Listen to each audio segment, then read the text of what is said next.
নমস্কার, কবিতা উৎসব এডুকেশন অনুষ্ঠান আপনারা দেখতে পাচ্ছেন। আমি এসেছিলাম এই অঞ্চলে, শুধু নয় বাংলাদেশের একজন বিখ্যাত গল্পকার, তাত্ত্বিক লেখক এবং আমাদের অভিভাবক সম শ্রদ্ধেয় তপদিবর্ষের বাড়িতে। তারই কাছে এসে আমি একটা অত্যন্ত আরেকটা আনন্দের খবর, আমাদের কাছে রয়েছেন দীপক চক্রবর্তী। দীপক চক্রবর্তী তিনি ধর্মপুরে থাকতেন, তিনি সেখান থেকে এসে বরাক উপত্যকাকে সমৃদ্ধ করেছেন, উত্তর পূর্বাঞ্চল সমৃদ্ধ করেছেন। অনেক কবিতা সৃজন তার রয়েছে, অনেক রকম কাজ রয়েছে। তিনি আমাদের পাশাপাশি হাঁটছেন এবং শতকৃত পত্রিকার সঙ্গে যুক্ত রয়েছেন, শতকৃত গল্প সংকলনের সঙ্গে তিনি সম্পৃক্ত রয়েছেন। এবং আমাদের কাছে রয়েছেন আরেকজন গল্পকার স্বপ্না ভট্টাচার্য। আমরা সবাই নিয়ে আজকে একটা মনোজ্ঞ আড্ডা হচ্ছে। এই আড্ডায় প্রথমে আমরা উপস্থাপন করছি দীপক চক্রবর্তীর কবিতা। আমি সম্মানীয় কবি এবং অনেক সৃজন কর্মের সঙ্গে যুক্ত দীপক চক্রবর্তীকে আমি কবিতা পড়ে আমরা জানাচ্ছি।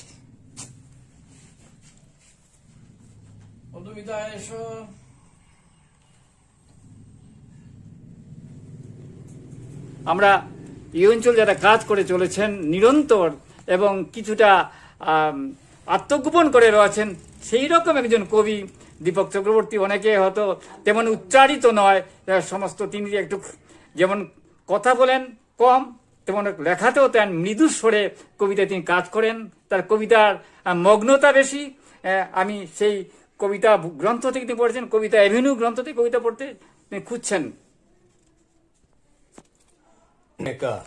প্রতিদিন একা, কবিতার শিরোনাম পড়ুন।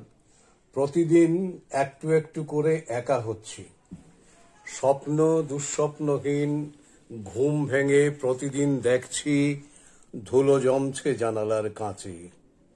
অন্তরঙ্গ পর্দাগুলো করুণ মুখে ছুটি চাইছে। টেবিলের ওপর পড়ে আছে অস্বস্তিকর নীরব কিছু খাতা, বই। কতদিন হলো এই আঙুলগুলো ছুঁয়ে দেখেনি বইয়ের শরীর। তোমার শরীর ছুঁয়ে একদিন সেতারের মতো বেজেছিল বিকেল। আজ কেবলই কিছু না বুঝার ভান করে মানুষের ভিড়ে মিশে আছি। সাজানো ড্রয়িং রুম অবধি ভেতর বাড়িতে যেতে ভয় হয়।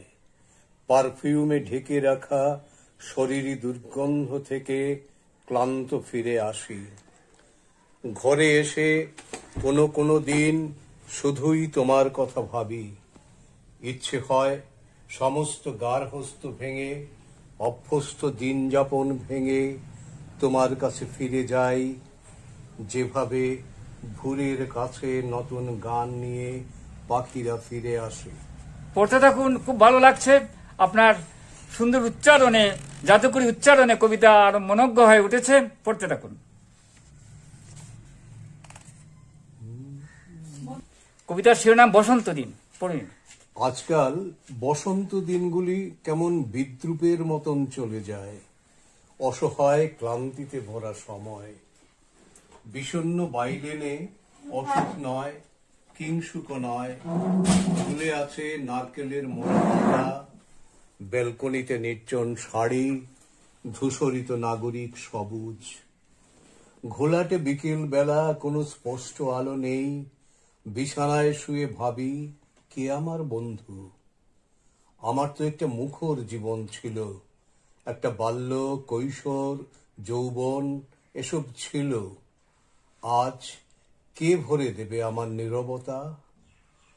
অস্পষ্ট দেখতে পাই হেঁটে যাচ্ছেন আমার ছোটবেলার মাস্টার মশাই বসন্ত বাতাসে। চৈত্র পবনে বৃক্ষ শাখা হাহাকারের মতন ফাঁকা হয়ে আছে।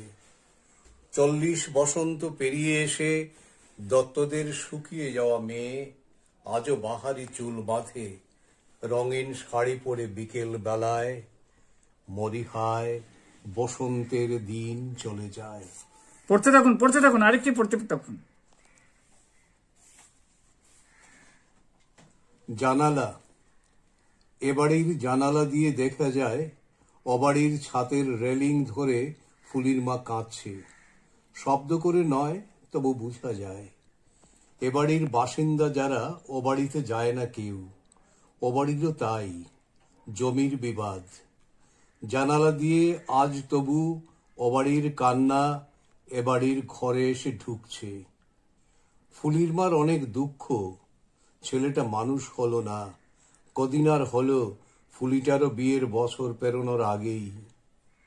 অবাড়ির দুঃখ আজ এবাড়ির ঘরে ঢুকে দড়ি ছেঁড়া গাভীর মতন ঘুরে বেড়াচ্ছে। এবাড়ির সবাই এখন ভর বর্ষায় মেঘের নিচে দাঁড়িয়ে থাকা গাছের মতন করুণ হয়ে আছে। তারপর যথারীতি এবাড়িতে বিকেলের চা এসেছে। পাঁপড় বা মজাদার কোনো খাবার সঙ্গে নেই আজ।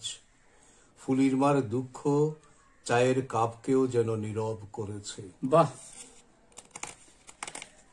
আচ্ছন্ন হয়ে রয়েছে আমার কবির কবিতা শুনে। পড়তে আরেকটি কবিতা পড়ে নিন এবং কবিতার সম্পর্কে আপনার কিছু অনুভূতি থাকলে বলুন আপনি।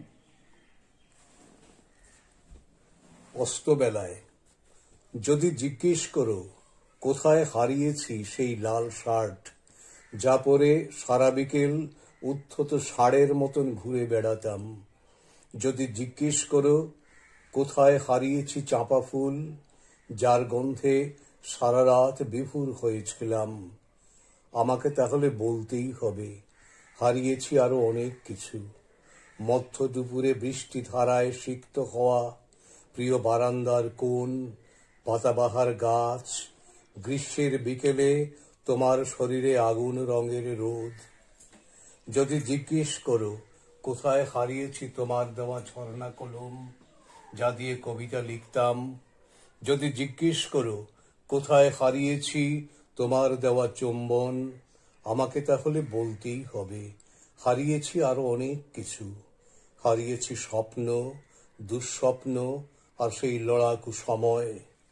কাঁধের উপর থেকে হারিয়েছি বন্ধুর উষ্ণ হাত, দরাজ গলায় কবিতা বলা, এতল বেতল দিন যাপন। যদি জিজ্ঞেস করো কোথায় হারিয়েছি অশ্রুধারা, হারিয়েছি প্রান্তর খোলা বুক, আমাকে তাহলে বলতেই হবে হারিয়েছি আরো অনেক কিছু। সমরকে মনে পড়ে? হাজার দুঃখের মধ্যেও যে আমাদের হাসাতো, হারিয়েছি তাকে। হারিয়েছি গুথুলি নিবিড় মলিন আলোর স্পর্শ। যদি জিজ্ঞেস করো কোথায় হারিয়েছি কবিতা, স্বপ্নমাখা চোখ, আমাকে তাহলে বলতেই হবে একবার অন্তত দেখো এসে কত গদ্যময় এই রক্তহীন হৃৎপিণ্ড, দেখো কত দীর্ঘ নীরব আর শীতল এই সূর্যাস্ত। বাহ, আমরা ঋদ্ধ হলাম। কবিতা উৎসব এডুকেশন অনুষ্ঠান আপনারা দেখতে পাচ্ছেন। আপনারা দেখুন, দেখতে থাকুন, ভালো লাগবেই। কবিতা হলো বেঁচে থাকার অক্সিজেন। নমস্কার।